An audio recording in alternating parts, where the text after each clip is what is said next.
mendengarkan podcast ini. Mari kita bersama-sama membuka Alkitab kita dari kitab Kolose pasal 3. Kolose pasal 3, saudaraku sekalian. Kolose pasal 3, Kolose pasal 3, ayat yang ketiga kita mulai, saudaraku. Dan ayat yang keempat, Kolose pasal 3, ayat 3 dan ayat yang keempat. Sebab kamu telah mati dan hidupmu tersembunyi bersama dengan Kristus di dalam Allah. Apabila Kristus yang adalah hidup kita menyatakan diri kelak, kamu pun akan menyatakan diri bersama dengan Dia dalam kemuliaan. Bapak Ibu saudara sekalian, di dalam Injil kita menemukan banyak ayat-ayat firman Tuhan yang kedengarannya aneh dan sulit dipahami dengan pikiran atau nalar umum. Tetapi kita tidak boleh takut untuk meneliti setiap ayat dalam Alkitab, seaneh, sesulit apapun pengertian ayat itu. Dan kita harus berani dengan sungguh-sungguh mengenakan atau melakukan kebenaran yang tertuang di dalam ayat itu. Demikian pula dengan Kolose pasal 3 ayat 3 dan keempat ini.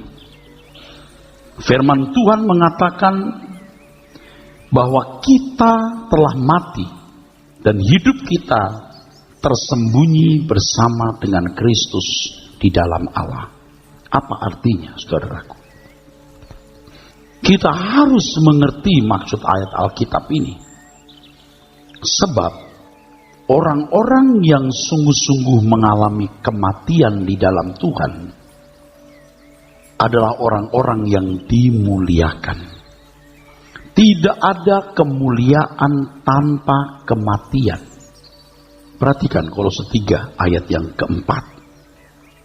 Mari kita baca kembali. Apabila Kristus yang adalah hidup kita menyatakan diri kelak, kamu pun akan menyatakan diri bersama dengan Dia dalam kemuliaan. Apabila Kristus yang adalah hidup kita menyatakan diri kelak, kita akan dinyatakan dan dimuliakan bersama-sama dengan Dia. Mari kita belajar, saudara sekalian, apa yang dimaksud dengan kematian di sini. Kematian di dalam Tuhan. Kematian dalam Tuhan adalah usaha untuk memadamkan atau mematikan segala keinginan yang bertentangan dengan kehendak Allah. Mematikan, meniadakan sama sekali. Ada dua kelompok. Saya membagi dalam dua bagian. Tindakan atau perbuatan yang bertentangan dengan kehendak Allah. Yang pertama, yang bertentangan dengan moral umum. Yang bertentangan dengan moral umum. Moral atau etika umum. Saya kira tidak perlu mengajarkan ini secara detail kepada saudara, karena di dalam masyarakat kita sudah sering mendengar orang tua kita, agama-agama dan etika secara umum telah kita pahami. Bertentangan dengan moral etika umum, bertentangan dengan kesantunan umum. Kalau orang Kristen sudah melakukan tindakan yang bertentangan dengan moral atau etika umum, dia tidak bisa menjadi saksi. Dia tidak mungkin menjadi anak Allah. Yang kedua, saudaraku, bertentangan dengan pikiran dan perasaan. Pikiran dan perasaan Allah. Bertentangan dengan moral atau etika umum, ini menyangkut kejujuran, saudaraku, ya. Menepati janji, ya. Orang yang masih minum minuman keras bertentangan dengan etika umum. Hidup dalam perselingkuhan bertentangan dengan moral umum, saudaraku. Korupsi atau hal-hal yang akan menjadikan seseorang tersandung, saudaraku. Misalnya saudara di restoran, lambat dilayani, meja lain yang baru datang sudah penuh makanan, sedangkan meja saudara masih kosong. Gimana reaksi saudara? Secara etika umum atau kesantunan umum bagaimana? Kita bisa berkata kepada pelayan restoran, Mbak, kenapa lama ya? Atau Cik, masih lama ya? Beda dengan, Pak, kok lama sih? Beda, saudara. Yang sok jagoan tuh begitu. Lama sih? Cik, bisa lebih lama lagi gak sih? Ya ini saudara, yang bertentangan dengan moral umum. Harus dimatikan, saudaraku. Kalau bapak-bapak suka pergi ke tempat-tempat yang tidak pantas, mulai hari ini matikan. Ruth, ayo pergi. Enggak. Biasa. Enggak. Kenapa? Aku udah mati. Hah? Maksudnya si Rudi udah mati untuk ke tempat itu. Nih. Ibu-ibu juga biasa seminggu 3 kali ke mall. Kalau enggak vertigo dia.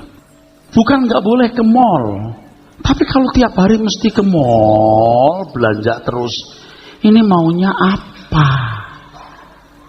Padahal pulang cuman membawa seikat kangkung, muter-muternya itu saudaraku setengah hari. Ada ibu-ibu yang diajak ini, ajak situ, hari ini arisan panci, besok arisan mesin cuci, besok arisan tas merek apa. Orang-orang begitu ya, memboroskan waktu dengan sia-sia. Matikan. Itu merusak spirit saudara. Matikan. Anak-anak yang selama ini melawan orang tua, matikan mulutmu. Orang tua ngomong sepatah, ait, anaknya ait, ait, 2. Orang tuanya 2, dia 4. Ait, ait, ait, ait, ait, ait, ait. Kayak berang-berang. Orang tuanya pakai pistol, dia pakai M16, jadi Rambo dia. Sekarang matikan. Ya anak remaja, pemuda, udah pinter ngomong. Wah, dulu kamu ya nggak bisa ngomong. Kamu cuma bisa bilang mama, papa, You diajarin mama, papa ngomong. Sekarang pinter ngomong, you lawan orang tua. Coba. Ini puhau lah, ini moyung lah, mampus loh kalau nggak berhenti. Sebab Tuhan berkata, berbahagialah orangnya yang menghormati dan mencintai orang tua, tapi tentu sebaliknya tidak diberkati dan tidak bahagia orang yang tidak menghormati orang tua. Tutup mulutmu, mama.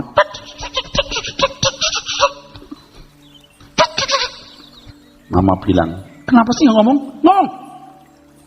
Mulutmu ngomong. Suruh Om Eras mati. Hah? Ngomong. Coba bilang sekarang, mama salah nggak? Ngomong. Ngomong, mama salah nggak? Ya, mama nyanyi aja. Selidiki aku. Suami-suami yang tangannya ringan, nampar istri, mulutnya jahat, kasar, bertobat. Matikan. Itu nggak gampang. Tidak satu hari. Ini baru di sini, saya belum masuk ke sini. Ini baru di sini. Kalau yang pertama ini saudara gagal melakukan, artinya selalu hidup bertentangan dengan moral umum, saudara nggak bisa masuk ke sini. Nggak bisa. Yang suka pukul kalau ngomong cepet, itu loh mulutmu itu loh. Hati-hati saudara. Nah, ibu-ibu juga. Ibu-ibu tuh kadang-kadang nggak mukul pakai tangan, tapi pakai mulut. Bukan gigit loh. Mulut. Mam, mana? Gulanya di mana?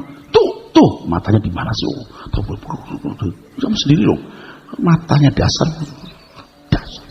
Suami juga nggak sejahtera. Aduh. Coba ada ibu-ibu yang seperti ini. Kenapa ndak tenang? Mam, mana gulanya? Sini, Pak, aku bikinin. Gitu, saudaraku. Ini loh, matikan semua yang secara etika umum itu sudah tidak baik. Ya, secara hukum Tuhan jangan membunuh, ya, hormati orang tuamu, jangan berzina, jangan mencuri, jangan mengucapkan saksi dusta, jangan mengingini milik sesama dan lain sebagainya. Secara umum dulu mesti beres. Ini juga tidak gampang bagi orang-orang yang sudah biasa liar, itu nggak gampang. Nggak gampang. Ini nggak gampang. Ada pria-pria yang kalau ketemu wanita cantik sudah tua-tua masih gini, itu nggak ngelihat, nyapu namanya. Sekarang harus bertobat. Najis. Om, najis. Ponakan. Om, gitu. Matamu, jangan sampai ya, sudah tua-tua masih, sudah tua-tua itu matanya lentur banget. Saya pernah cerita dan saya ingatkan, ini tidak akan pernah saya lupa rupanya.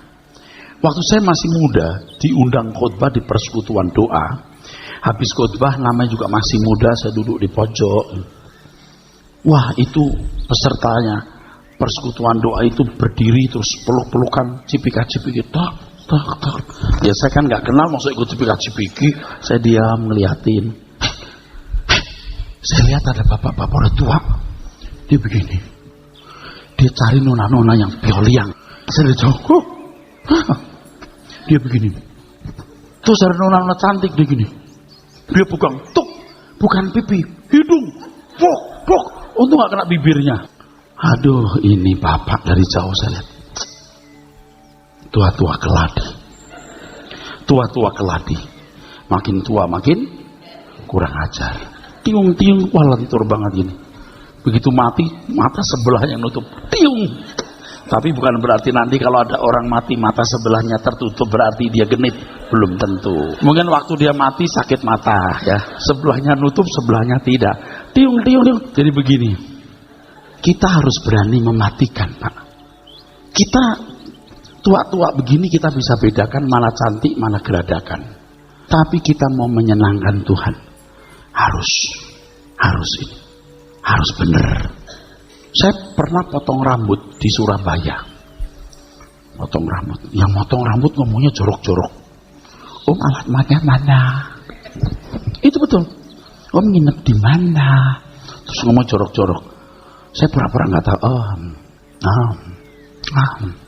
Kita tergoda loh menyambut. Anda menjual, kami membeli. Tapi kita mau matikan. Kita pura-pura nggak tahu padahal kita tahu. Matikan, saudara. Saya kira masih ada bapak-bapak yang ada gelora dagingnya yang membuat hidupnya tidak santun. Matikan.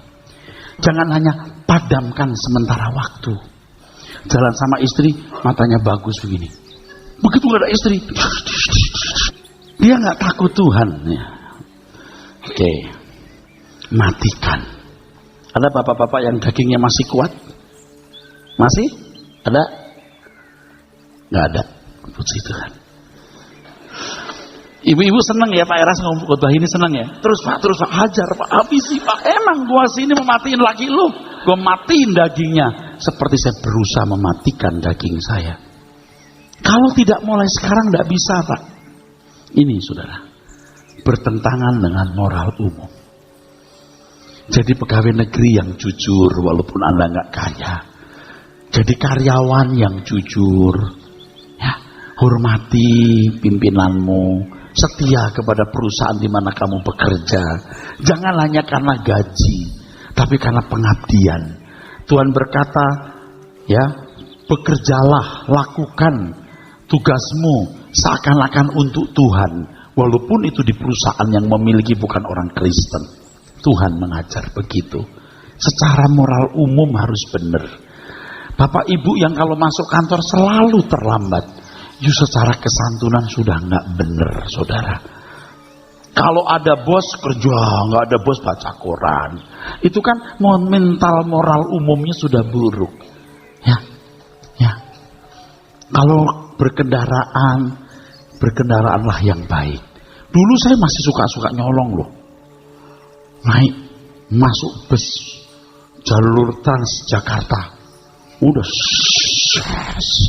lampunya karena plat mobil saya polisinya ada unsur aparat, jadi begitu lihat begitu polisi pura-pura nggak lihat, begitu mobil orang, tapi kalau mobil saya cuman satu kali ada orang ditangkap, giliran saya, wah nggak enak, waduh nggak enak, nggak bener.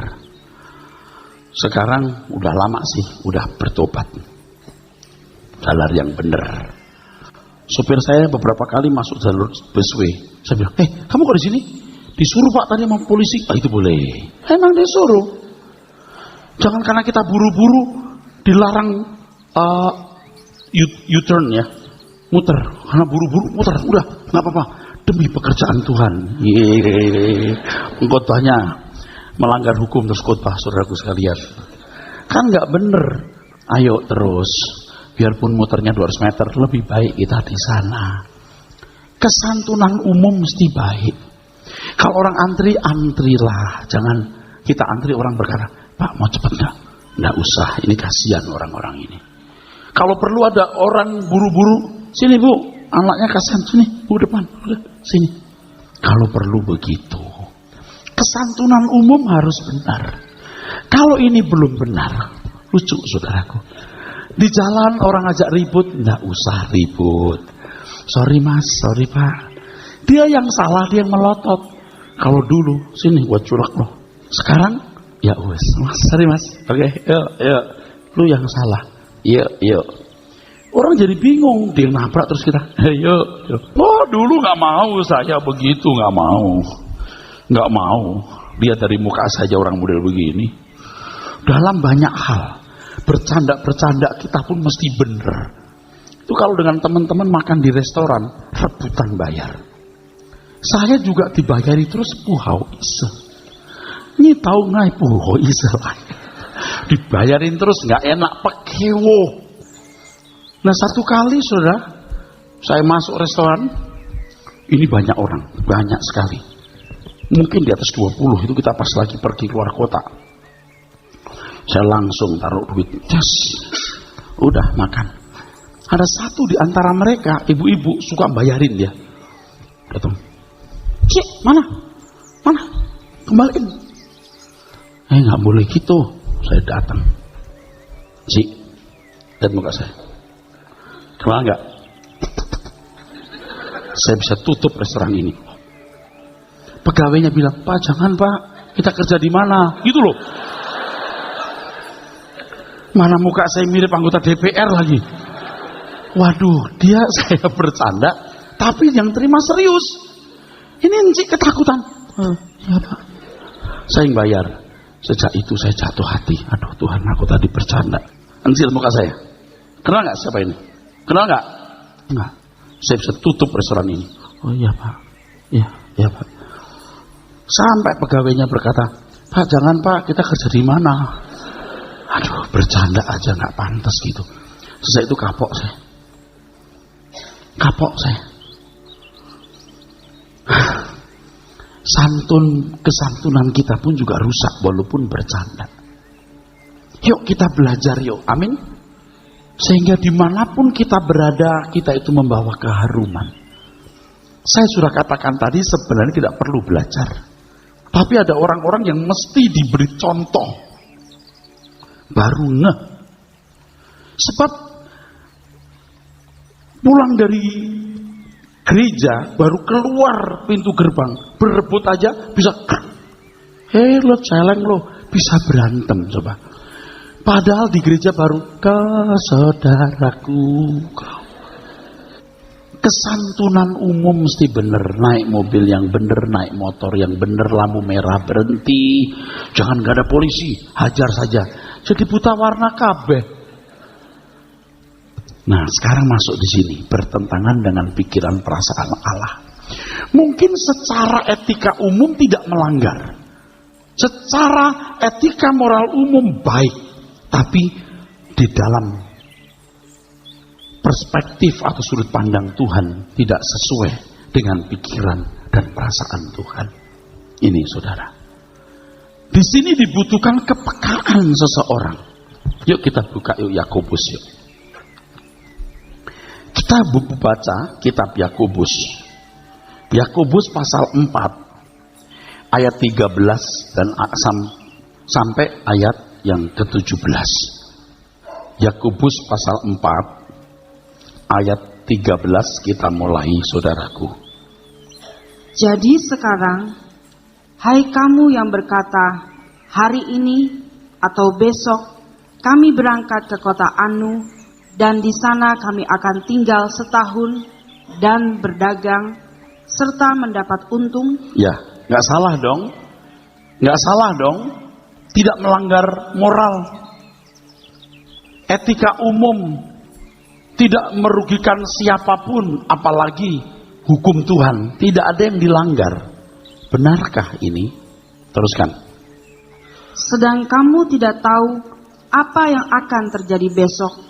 Apakah arti hidupmu? Hidupmu itu sama seperti uap yang sebentar saja kelihatan, lalu lenyap. Terus. Sebenarnya kamu harus berkata, jika Tuhan menghendakinya, kami akan hidup dan berbuat ini dan itu. Jika Tuhan menghendaki, kami akan hidup. Jika Tuhan tidak menghendaki, kami akan mati.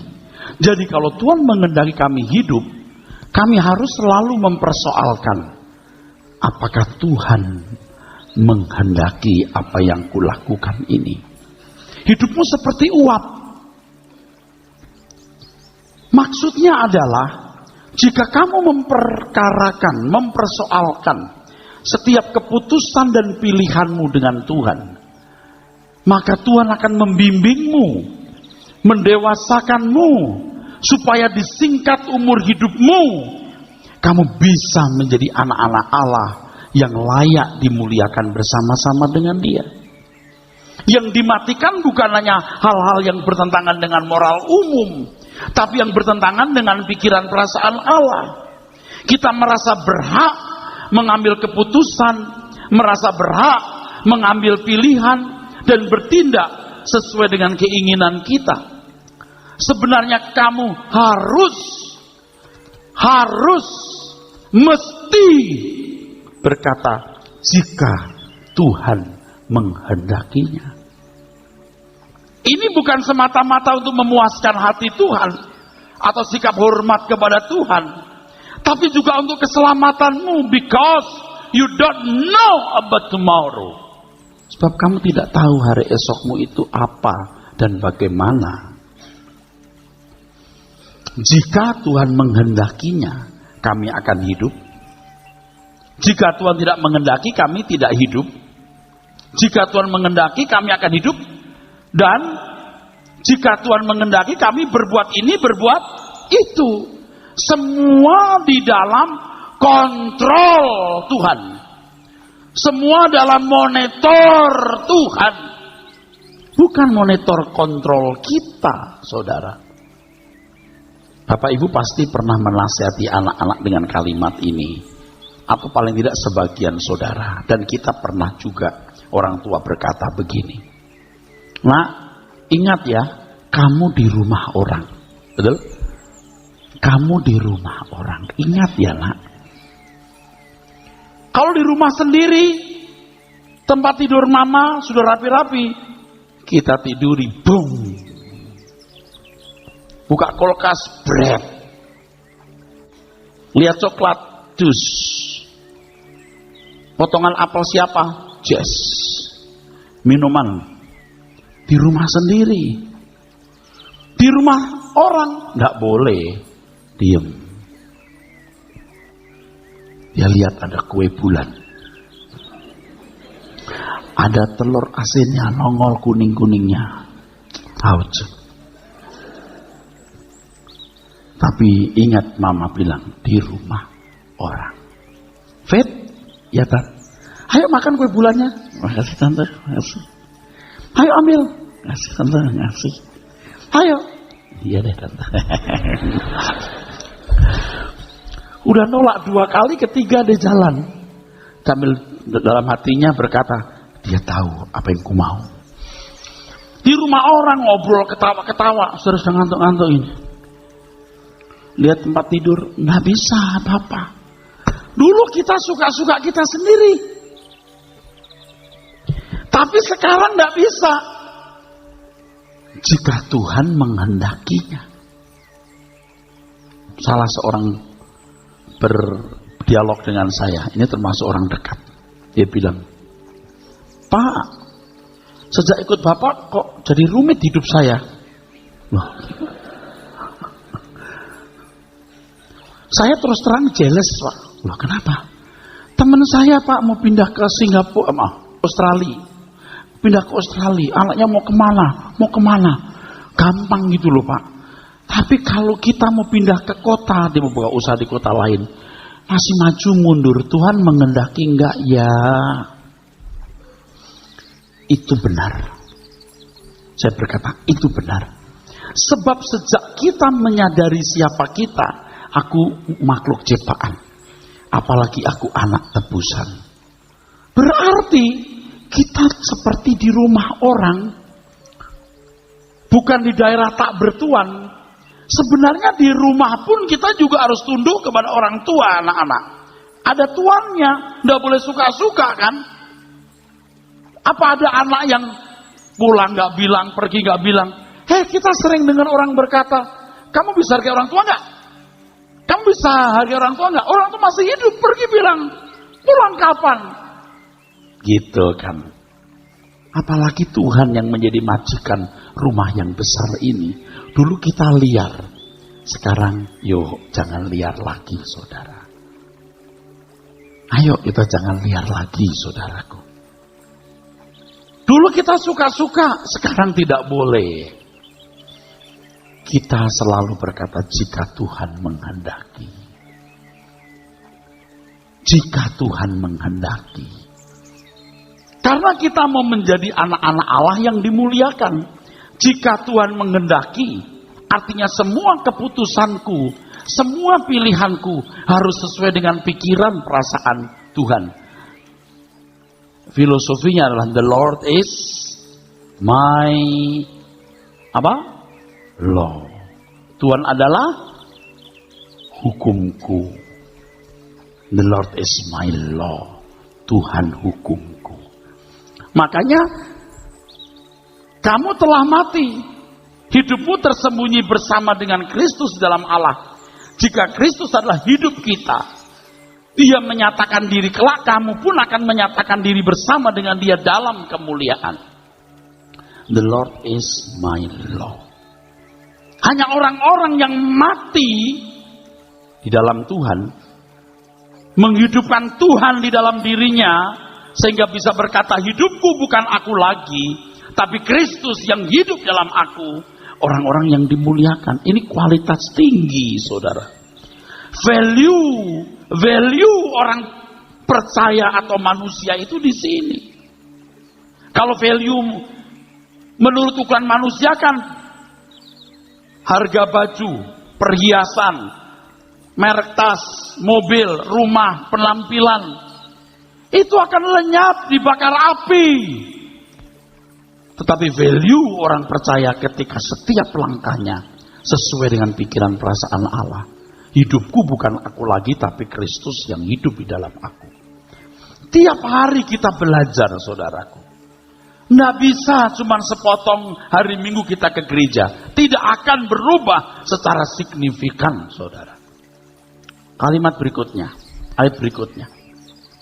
Tetapi sekarang kamu memegahkan diri dalam congkakmu. Itu sombong loh.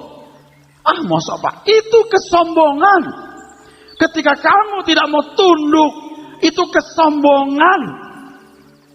Seperti prinsip filosofinya kuasa gelap, iblis, setan, Lucifer, Hilal bin Sahar, yang berkata, aku mau, aku ingin. Aku mau, aku ingin. Aku mau, aku ingin. Congkak, sombong. Kenapa bisa? Sebab jika sudah berkata, aku mau, aku ingin, Aku mau berangkat ke kota Anu, di sana kami akan tinggal. Tanpa sadar kamu mengatakan, I am the law. Kamu mengatakan aku majikan, aku tuannya, bukan siapa-siapa. Bapak Ibu, di dunia ini kita dilatih untuk menjadikan Yesus Tuhan. Cuma 70 tahun, seperti uap. Kenapa kita tidak mau sungguh-sungguh dengan congkakmu dan apa? Dan semua kemegahan yang demikian adalah salah. Kemegahan itu salah. Terus? Jadi, jika seorang tahu bagaimana ia harus berbuat baik, tetapi ia tidak melakukannya, ia berdosa. Kalau tidak tahu bagaimana, Pak? Jika seorang tahu bagaimana berbuat baik, tapi ia tidak melakukannya, berdosa. Bagaimana, Pak, kalau dia tidak tahu? Ini kalau untuk orang non-Kristen tidak berlaku. Sebab dia tidak tahu. Tetapi saudara dan saya harus tahu. Roma 12 ayat yang kedua, supaya kita mengerti kehendak Allah. Apa yang baik, yang berkenan, dan yang sempurna. Harus tahu. Jika seorang tahu bagaimana berbuat baik, ia tidak melakukannya, ia berdosa. Kalau nggak tahu, Pak, nggak boleh nggak tahu. Kalau anak tetangga berbuat salah, nggak ada urusan sama orang tua. Tapi kalau orang tua punya anak di rumah itu, dia harus tahu apa maunya orang tua. Jangan dicari-cari, situ mana ya? Kok belum pulang? Mama nggak tahu. Si Anton kan pergi. Loh, kemana? Ke Ukraina. Buset, berapa lama? 2 minggu. Kok nggak bilang-bilang mama papa ya? Gimana orang tua kalau punya anak macam begitu? Keluar rumah saja paling tidak, Mam, aku pergi, Mam. Nggak usah ditanya kemana, sebut, Mam, aku pergi, Mam, ke kampus. Mam, aku pergi ke ulang tahun teman. Pulang jam 10 ya, Mam. Itu anak yang baik. Bukan shoot ngilang. Shoot lenyap, shoot muncul lagi. Kamu kayak komodo. Jika Tuhan menghendakinya, Bapak Ibu saudaraku sekalian, maka sebenarnya firman Tuhan itu secara tidak langsung memaksa kita untuk mengerti kehendak Tuhan itu apa dan melakukannya, saudara. Nggak tahu bagaimana kekristenan telah mengalami degradasi yang hebat. Misalnya begitu. Mari kita melayani Tuhan. Itu dimaknai dengan menjadi pendeta atau pergi ke gereja jadi aktivis. Miskin sekali kan. Apa itu namanya melayani? Mari kita memberikan hidup kita buat Tuhan. Memberikan perpuluhan, kolekte, udah. Mempersembahkan sesuatu. Ngawur kan? Padahal Tuhan menghendaki segenap hidup atau tidak usah sama sekali. Sebab kamu bukan milik kamu sendiri. Amin. Telah rusak gitu. Percaya kepada Tuhan Yesus, maka akan selamat. Percaya itu apa? Ya percaya saja. Yesus juru selamat. Itu kan baru percaya identitasnya. Mr. Obama itu presiden Amerika, you percaya. Itu baru percaya identitas Mr. Obama. Kalau saudara membaca sejarahnya, saudara percaya sejarahnya Mr. Obama, baru percaya sejarahnya. Tuhan Yesus lahir di kota Bethlehem, mati di kayu salib, itu baru sejarahnya. Kalau percaya kepada Tuhan Yesus kan mestinya begini. Kau percaya saya? Nah, yakin? Dompetnya mana? Buka baju. Buka celana. Contoh aja, bukan serius loh. Jangan, iya Pak. Loh, itu bukti you trust sama saya. Sekarang saudara mau percaya Tuhan Yesus, mesti kenal beliau. Bagaimana bisa mengenal beliau? Cari 30 menit berdoa tiap hari. Baca Alkitab, dengarkan CD khotbah. Waktu di jalan sudah punya planning mendengarkan CD khotbah. Jam 12 sampai jam 1 istirahat di kantor, makan 30 menit, setelah itu diam. Merenung Tuhan. Di pesawat ngomong sebentar dengan sebelahnya, kalau nggak perlu nggak usah. Lihat langit yang biru, awan putih, dialog dengan Tuhan. Waktu nunggu orang di kafe belum datang, Anda memikirkan Tuhan. Jangan menunggu momentum, ciptakan momentum. Create momentum, ciptakan momentum. Jangan menunggu momentum. Seperti orang berolahraga, jangan nunggu kesempatan berolahraga. Ciptakan kesempatan itu. Kalau tidak pernah memberikan kesempatan, nggak pernah olahraga. Ditanya, udah olahraga? Udah. Loh, tadi belum. Udah, olahraga dalam hati. Ciptakan momentum itu. Bapak Ibu ke gereja seminggu sekali, 2 kali, bahkan mungkin 10 kali. Tidak akan mengubah banyak. Kecuali tiap hari bertemu dengan Tuhan. Merenungkan Tuhan siang dan malam. Itu serius. Sampai akhirnya, saudara akan mengerti kehendak Tuhan dengan kecepatan tinggi. Juga jangan bertanya kepada Tuhan tentang suatu hal ketika saudara harus mengambil keputusan sesuatu yang besar, yang akan menentukan nasib saudara, yang akan membawa dampak besar dalam hidupmu, baru kau mau cari Tuhan. Itu nggak fair. Cari Tuhan setiap hari. Katakan amin. Baru kita bisa, maka matikan segala keinginan yang tidak sesuai kehendak Tuhan. Kok jadi rumit ya ikut Pak Eras ya? Oh iya, berarti kamu sudah kena virus itu. Virus suara kebenaran. Iya, memang jadi rumit. Jika Tuhan mengendakinya. Terbelenggu kita dengan kehendak Tuhan. Kalau dulu kita bebas, kita merdeka. Kita merasa kita memiliki diri kita sendiri. Mau beli mobil, beli. Mau beli rumah, beli. Mau kemana, pergi. Sekarang nggak bisa. Kita harus mulai bertanya. Nanti lama-lama tanpa bertanya pun kita udah punya feeling. Ini kehendak Tuhan. Ini bukan kehendak Tuhan. Matikan. Anda tahu Tuhan Yesus itu mati berapa kali? Berkali-kali. Masuk Pak.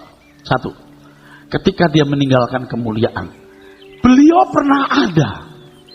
Tapi dikosongkan. Filipi pasal 2, 5-7. Kenosis.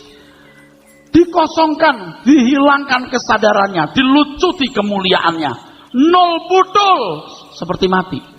Berinkarnasi. Amin. Amin. Itu mati pertama itu. Lalu dia menjalani hidup. Umur 12 tahun dia mulai sadar dirinya anak Allah. Dia berkata kepada Maria, aku harus ada di rumah Bapakku. Dia menyadari siapa dirinya. Pasti Maria memberitahu, kamu tidak seperti saudara-saudaramu, Yesus. Kamu lahir dulu dari Roh Kudus. Dia berkembang terus.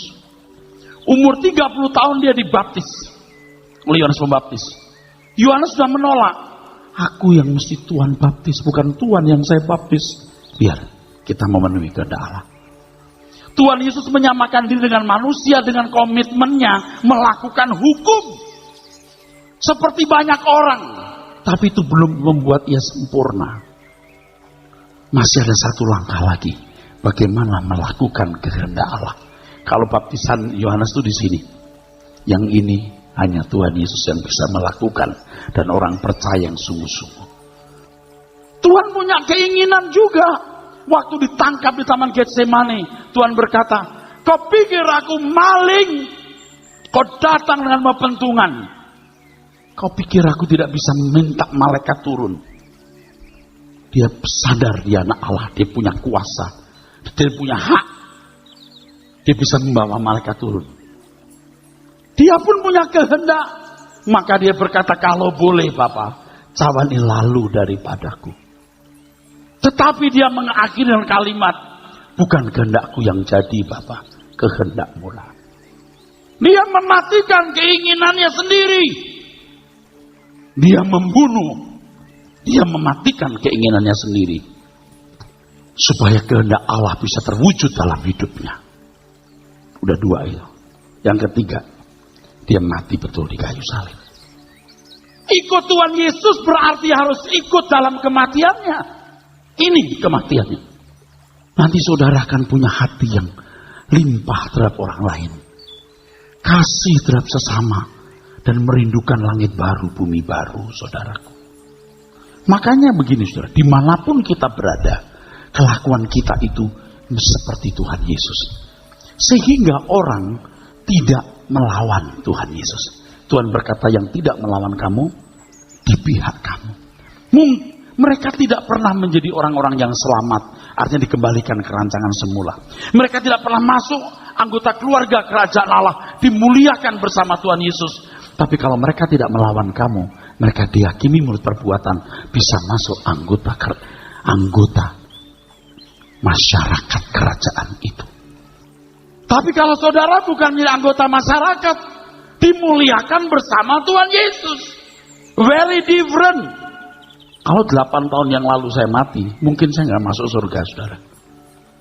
Karena saya berbuat baik, saya suka juga berbuat baik, mungkin saya bisa masuk jadi anggota masyarakat. Tapi belum tentu saya menjadi anggota keluarga kerajaan yang dimuliakan bersama dengan Tuhan Yesus. Tapi saya bersyukur saya disadarkan Tuhan untuk berubah. Untuk berubah, saudaraku. Maka tiap hari saya ketemu Tuhan, saya minta Tuhan periksa hidup saya kalau tidak beres. Semalam jam 12 kurang seperempat, saya pakai celana panjang. Istri saya baru bangun, atau baru mendusin, atau berjaga tidur. Mau kemana, Pak? Enggak, mau tidur. Loh, kok celana panjang? Saya mau menghadap Bapak di surga pakai pakaian rapi. Saya berlutut sampai lewat tengah malam sampai pagi. Saya merasa betapa berharganya punya Bapak. Kalau kita bisa ketemu dengan Bapak Presiden, itu berarti rasanya kita nggak mau sebentar. Kalau kita ketemu Bapak di surga, kita bisa lama, saudaraku. Saudaraku, dunia bukan hunian yang nyaman, tapi kita akan mendapat tempat yang indah. Dan kita hidup di bumi ini hanya untuk itu. Bagaimana dipersiapkan masuk kerajaan surga.